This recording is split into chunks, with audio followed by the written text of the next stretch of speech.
ਤੁਸੀਂ ਨਾ ਨਮਕ ਲਾਓ ਭਾਜੀ, ਤੁਹਾਡੇ ਹੱਥ ਹੀ ਨਹੀਂ ਨਮਕ ਵਾਲੇ ਹੈਗੇ। ਹੈਲੋ, ਤੁਸੀਂ ਖੱਲਾਂ ਨੂੰ ਨਮਕ ਲਾਇਆ ਕਰੋ, ਛੱਲੀ ਨੂੰ ਨਾ ਲਾਇਆ ਕਰੋ। ਇਹ ਦੇਖੋ, ਇਹ ਜਿੰਨਾ ਅਗਲੇ ਨੂੰ ਪੁੱਛ ਲਈਦਾ ਭਾਜੀ ਜ਼ਿਆਦਾ ਲਾਉਣਾ ਘੱਟ ਲਾਉਣਾ, ਸਪਾਈਸੀ ਰੱਖਣੀ ਹੈ ਜਾਂ ਹਲਕਾ ਲਾਉਣਾ। ਉਹ ਯਾਰ ਕਿਹੜਾ ਤੂੰ ਘਰੋਂ ਪੀਜ਼ਾ ਲੈਣ ਤੁਰਿਆ ਵਾ ਸਪਾਈਸੀ?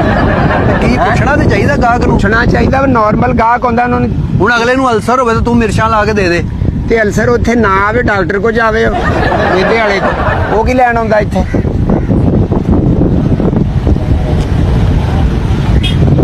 ਨਹੀਂ ਭਾਈ ਕੋਈ ਹੋਰ ਦਿਓ। ਹੈ ਉਹ ਹੈਲੋ, ਕੀ ਆ? ਅਕਲ ਕਰ। ਕਿਉਂ?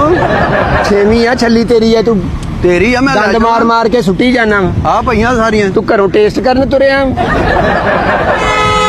ਮੈਂ ਨਹੀਂ ਲੈਣੀ ਫਿਰ ਭਾਈ ਛੱਲੀ ਜਾ। ਕਿੱਧਰ ਹੀ ਲੈਣੀ?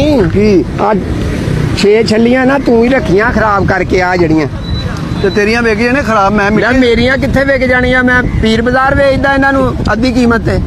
ਇੱਥੇ ਲਾ ਲਾ ਨਾ ਇੱਥੇ।